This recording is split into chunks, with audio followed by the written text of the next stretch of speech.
Okay, we're going to talk about the microscope and how to use it. First, you have to know the parts of it. So up here, the eyepieces are referred to as your ocular lenses.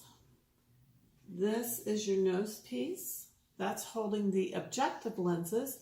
Depending on the microscope you have, there may be 3. Mine has 4 objective lenses, and this does move and rotate around. So sometimes they'll be referred to as a revolving or a rotating nose piece. And like I said, then these are your individual objective lenses. This is your stage. There's a clip here that's going to hold your slide sample in place. So when you take a slide, that clip just helps to hold it in place. On a lot of them, it just varies on the brand as to which side it will be on, but there will be these knobs over here.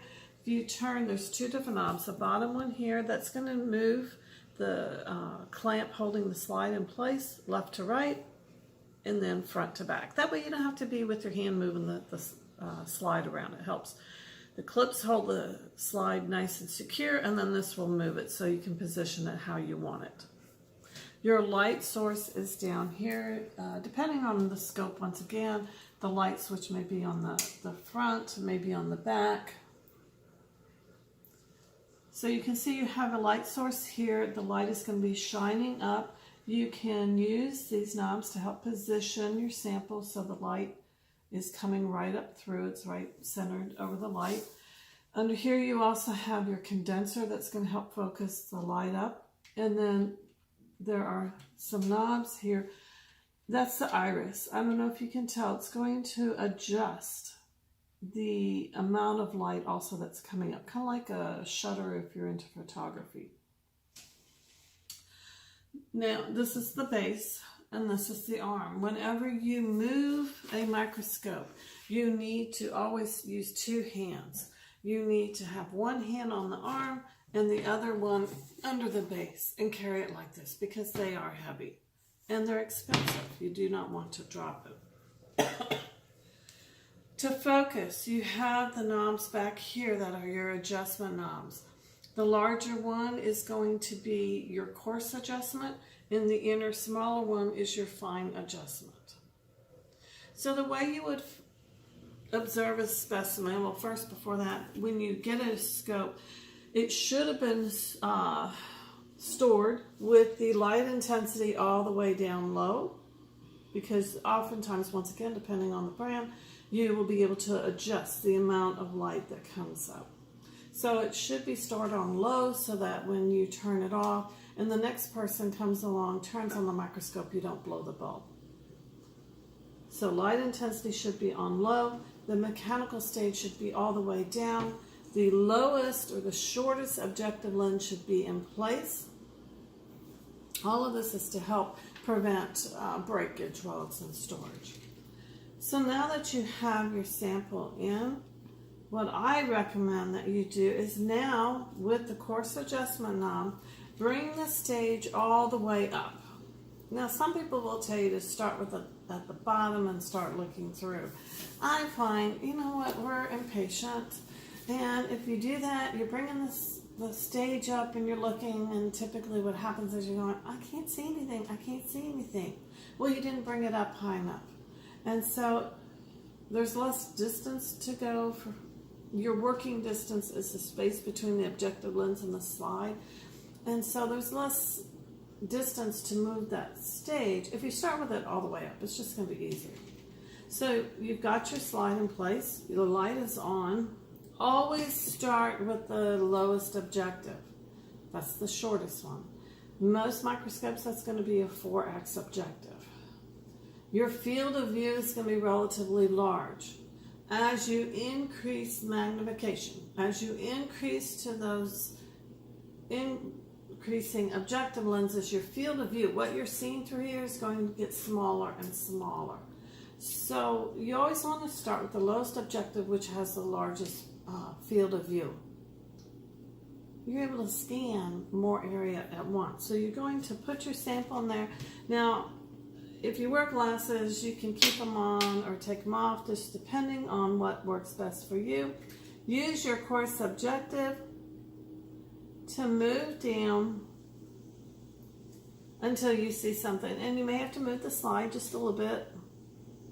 Oftentimes one of the eyepieces will have a pointer in it, which is real helpful when you're teaching or working with someone else to be able to say, hey, look at what I found. What is it? Well, look right at the end of the pointer. So I have my sample in here now. I use the coarse adjustment to get it in focus. Now I use the fine adjustment to just get it in that really nice, crisp, clear focus.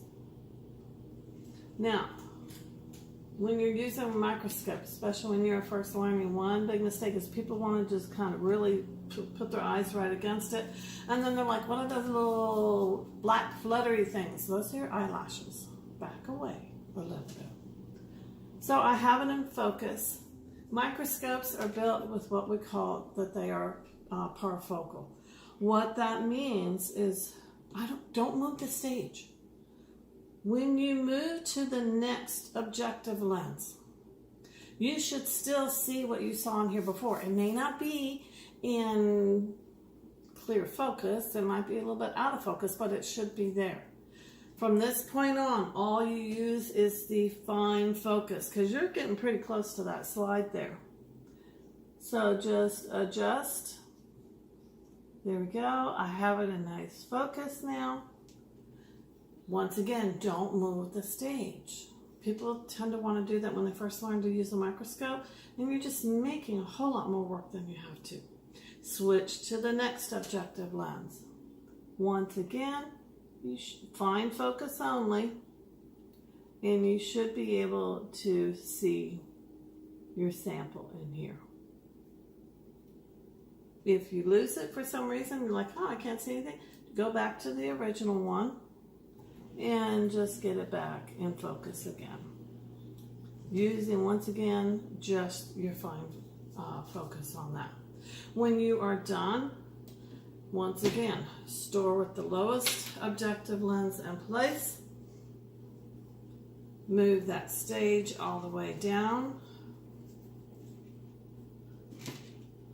Don't forget to remove your slide and put it back. Either, if it's one you made, either dispose of it or put it in storage, depending on the circumstances.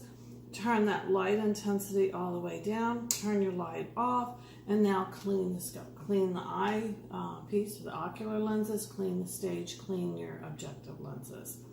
If you had to use the oil immersion, which you often have to in order to see bacteria, that requires you to add oil to be able to really focus the light up. You only use that with the oil immersion lens, and you must make sure to clean that lens off extremely well. And you don't want that oil to get on any of the other objective lenses because it will actually damage them if it gets on. So you need to be careful when you're working with the oil. So that's just a very general summary of how to use the microscope. It takes practice like anything else. What magnification are you looking at? Well, here's how we figure out our magnification. On the microscope that we were just using, as I said, we had 4 objective lenses, and this is the typical magnification that you would have on objective lenses where there are 4. Is that the shortest one that we started with was a 4x. Then there was a 10x, a 40x, and a 100x. The 100x was the oil immersion one. The ocular lens, that is a 10x. You can always look on them and there will be a number with the X after it. That's the magnification. To be honest with you, most microscopes, the ocular lens will be 10x. I personally have never worked with one that was not, but still you can just check it. So how do you calculate the total magnification of what the samples that you're looking at? How much did you magnify that? TM stands for total magnification, and to calculate that, all you do is multiply the objective lens that you're looking through times the ocular lens. So in this case, you would go 4 times 10, and that would be 40x, meaning you magnified it 40 times. Do that for all of them. If you're using the 10x, 10 times 10 is 100. The 40 would be 40 times 10, so it would be 400. And then the oil immersion lens, the 100x times 10 is 1,000. 1,000 times is as high magnification that you can get with a light microscope. If you want to go higher than that, then you're going to have to start looking at basically more expensive scopes, certainly like your electron microscopes. So for most labs, this is going to be sufficient for what most like medical labs will be doing. So that's how you would figure out the total magnification.